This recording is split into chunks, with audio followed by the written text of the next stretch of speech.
সিদ্দিককে ছাত্র জনতা ধরে ডিবির হাতে আমরা দিয়ে দিচ্ছি। এখন কেন সিদ্দিক অ্যারেস্ট হবে না এটা বিষয়, আর এই সিদ্দিক অবশ্যই তার আওয়ামী লীগের দোষরে মামলা অ্যারেস্ট হয়ে কালকে আমরা কোর্টে দেখতে চাই। যেই সিদ্দিক আপনি দেখেন, আপনার আওয়ামী লীগের দেখেন ভাই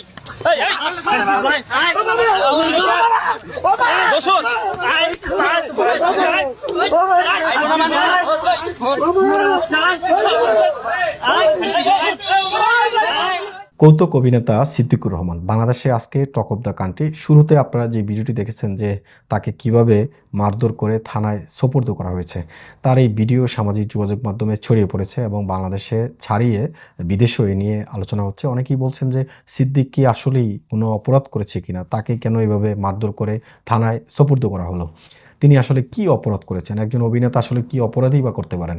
তবে সিদ্দিকের বিগত দিনের যে কার্যক্রম বা ভিডিও যদি দেখেন, সে কোনো অর্থ লোপাট করে নাই, বাংলাদেশকে বিক্রি করে দেয় নাই বা রাজনৈতিক ফায়দাও পায় নাই। তবে সে রাজনৈতিক ফায়দা নেয়ার জন্য তার যে বিগত ভিডিওগুলো, সে বিভিন্ন অনলাইন মিডিয়ার যে টকশোগুলো, সেই টকশোতে হাজির হতো এবং বিএনপি, অন্যান্য রাজনৈতিক দল, বিশেষ করে তারেক জিয়াকে কটু কথা বলতো এবং নানা ধরনের তৈলমর্দন করতো আওয়ামী লীগকে, শেখ হাসিনা সরকারকে, শুধুমাত্র 17 আসনে নমিনেশন পাওয়ার আশায়, যদিও সে নমিনেশন পায় নাই। তার অপরাধটা কি? সে ওই তৈলমর্দন করছে, সে টাকাও পাঠায় নাই, অর্থ লুপাট করে নাই, আওয়ামী লীগ থেকে কোনো ফায়দাও নেয় নাই আমার ধারণা।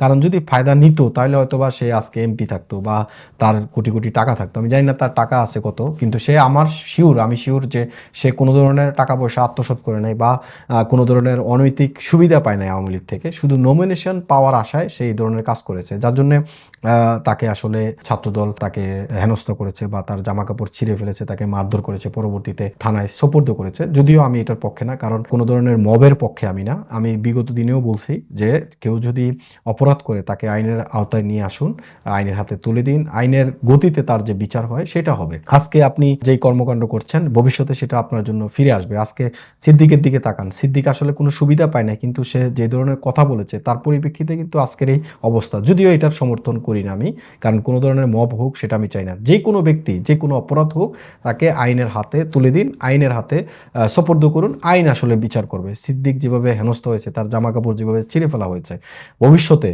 এটা আসলে ফিরে আসবে কিনা আবারও, আজকে যারা আপনারা যে ধরনের কর্মকাণ্ড করছেন ভবিষ্যতে সেটার জন্য আপনারও সেটা হতে পারে। তো সুতরাং পরিপ্রেক্ষিতে বলা যায় যে যা যা করবেন এখন তা ভবিষ্যতের জন্য তৈরি থাকতে হয়। সিদ্দিকের এই ঘটনা বাংলাদেশ ছাড়িয়ে বিদেশেও আলোচনা হচ্ছে।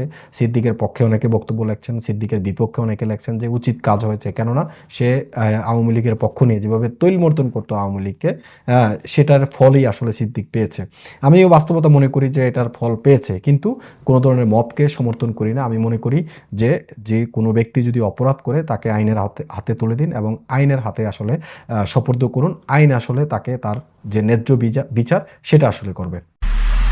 এমআইবি সংবাদ ও সংবাদ সংশ্লিষ্ট অনুষ্ঠান দেখতে ভিজিট করুন www.mibtelevision.tv ও facebook.com/mibtelevision.tv এবং সাবস্ক্রাইব করুন youtube.com/mibtelevision এ। এমআইবি টেলিভিশন, সত্য খবর, সঠিক খবর।